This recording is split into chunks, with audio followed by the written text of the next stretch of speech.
Happy weekend semuanya.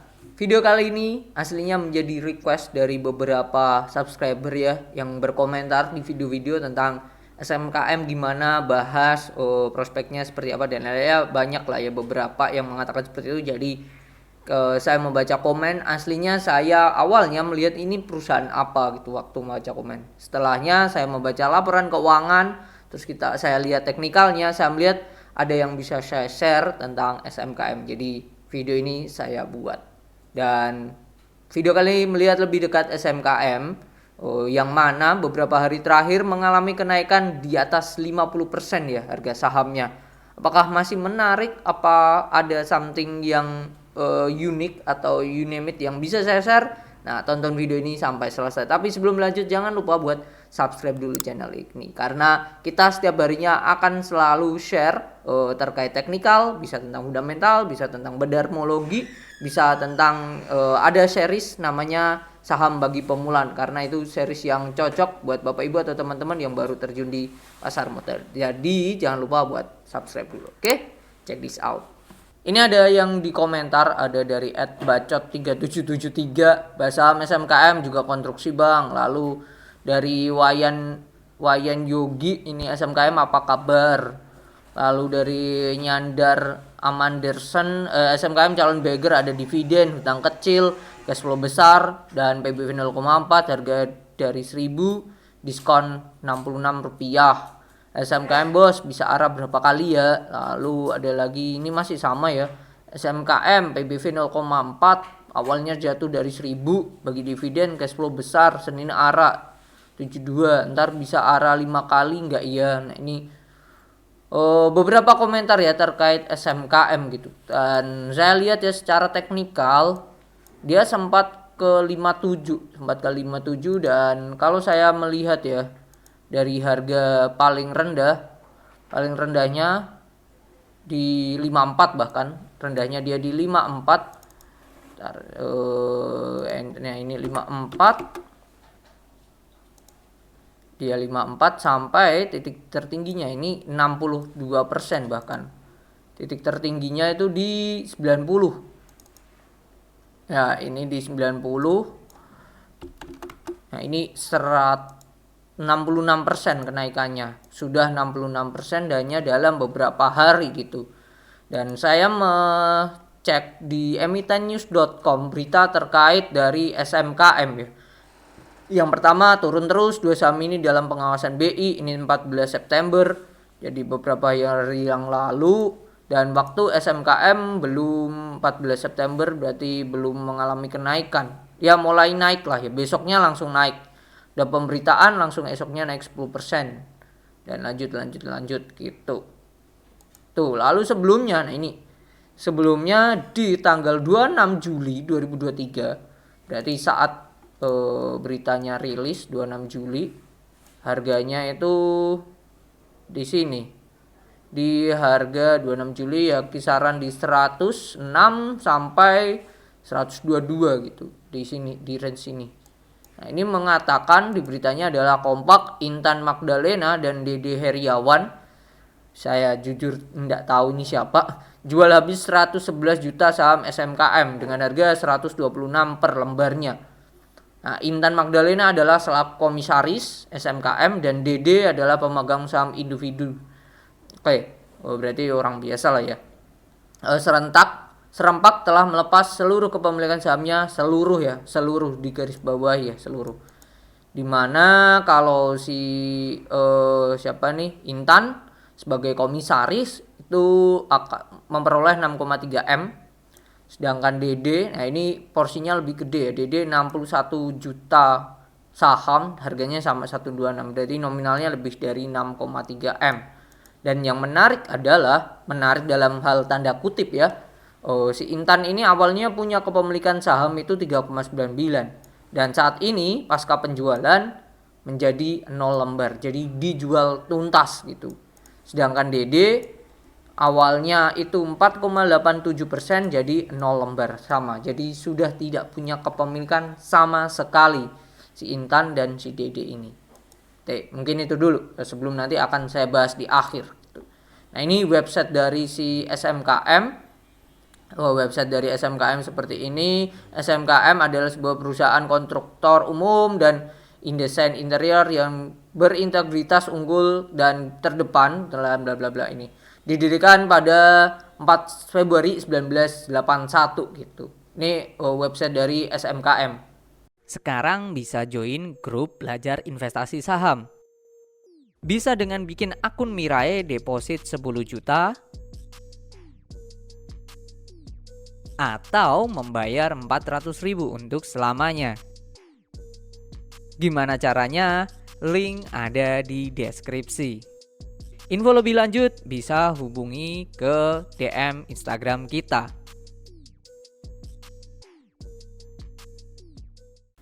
Laporan dari SMKM itu rilis 7 Agustus 2023 saat harganya berarti di 7 Agustus ya. Ya 7 Agustus bentar. Nah ini masih di kisaran harga 100 ya 98 sampai 100 masih di harga segitu gitu. Dan ini laporan keuangannya di mana laporan keuangannya termasuk simpel ya, hanya 39 halaman gitu. Ini sangatlah simpel banget, simpel bahkan kas dan lain-lain gitu. Secara total ya laba perusahaan itu 8, ini dalam rupiah ya 8M ya 8M, sebelumnya 8,1 di tahun lalu gitu. Dan secara aset gitu kasnya 115M, sebelumnya 112. Oke, mengalami kenaikan aset lancarnya, sebelumnya 200M jadi 206, total asetnya 209 gitu. Lalu kalau liabilitasnya, nah ini hutangnya ya, mereka hanya punya hutang dividen ya. Kalau hutang berbunga saya bisa katakan nggak ada gitu. Tetapi ini jumlahnya lumayan besar, terutama adalah hutang pendapatan diterima di muka. Mereka ada hutang 3,7 yang harus dibayarkan, itu belum. Sampai di akhir tahun itu juga ada sekian ya, sama itu belum keluar gitu. Nah, untuk ekuitasnya sendiri ya, saldo laba yang belum ditentukan penggunaannya itu 38 miliar gitu. 38 miliar itu belum digunakan penggunaannya ya, saldo labanya 38M. Jadi kalau berdasarkan ini aja semua hutangnya harusnya bisa ke cover gitu. Harusnya bisa ke cover. Cuman saya melihat dari sini aja kayak simple banget nih, padahal perusahaan konstruksi gitu. Pasti mereka ada persediaan dan lain-lain gitu. Itu sih saya melihatnya ya. Oke. Lalu pendapatan perusahaan tuh 77M.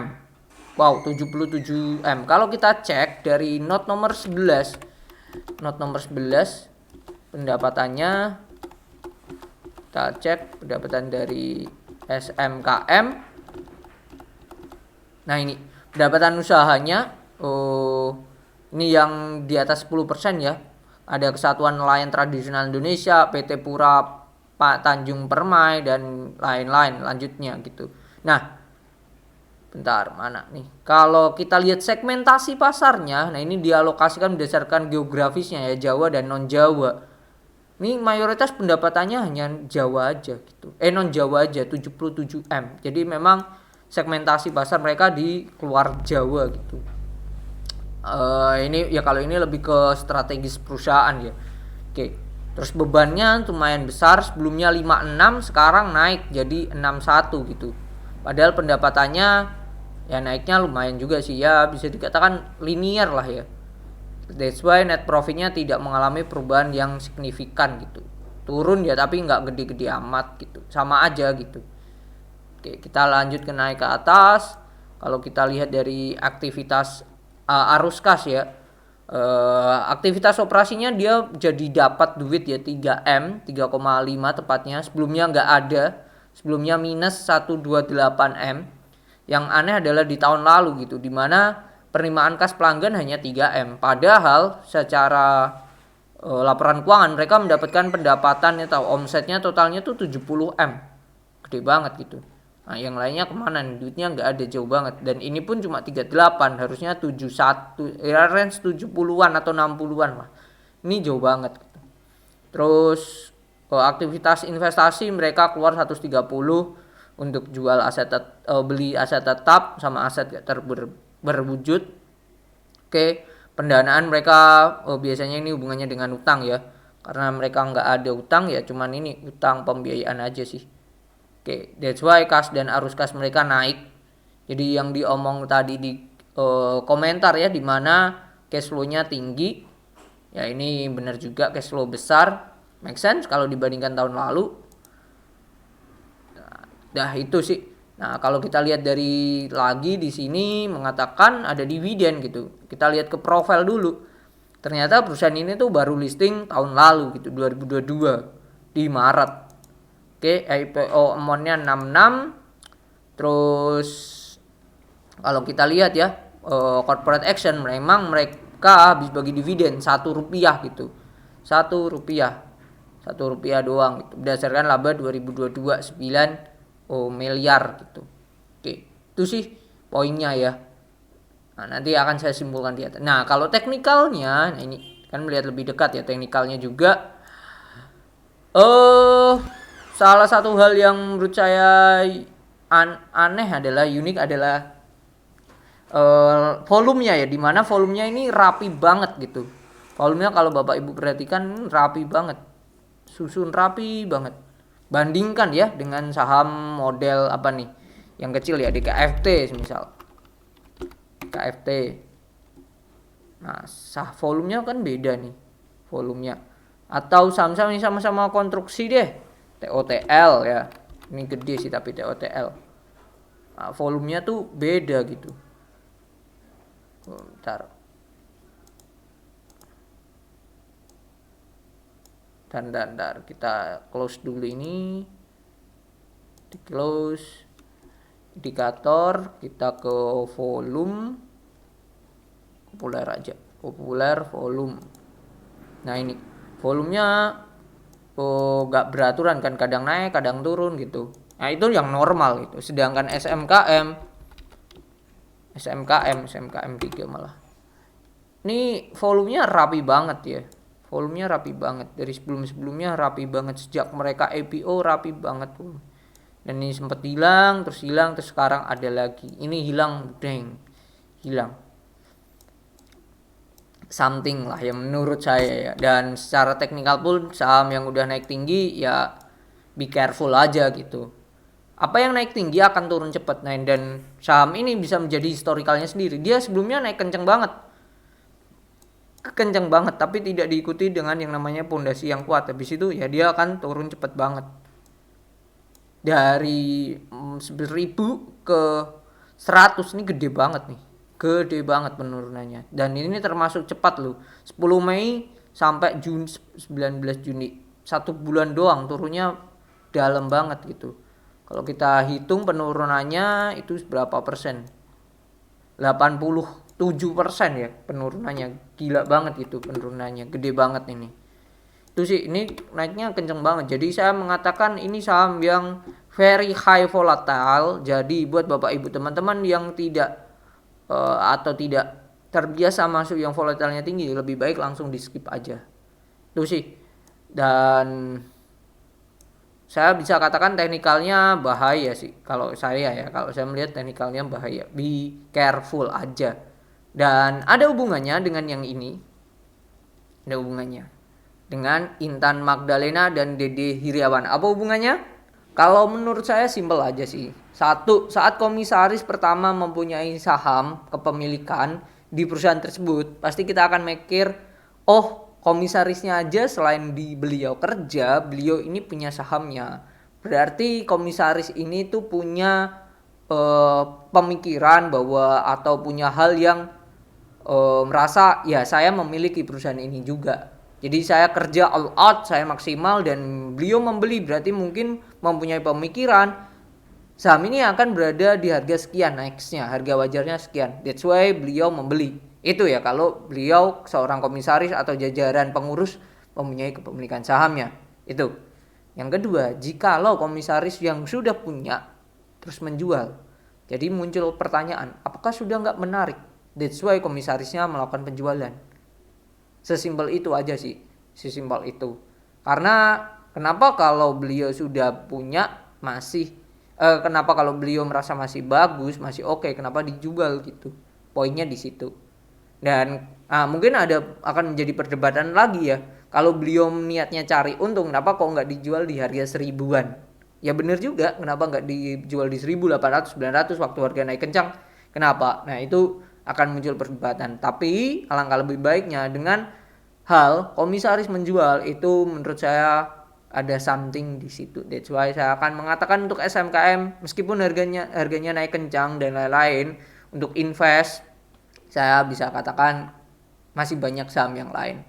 Itu aja sih. Kalau buat trading scalper is okay, tapi resikonya adalah sahamnya high volatile. Jadi be careful aja sih. Itu mungkin view atau insight saya tentang SMKM. Jadi mungkin akan ada perbedaan pendapat atau ya perbedaan pendapat ya. Pasti is okay, nggak masalah, dan kembali ke putusan dari Bapak Ibu masing-masing. Oke, mungkin itu ya view saya, insight saya tentang SMKM. Semoga bermanfaat dan see you on the next video. Bye bye.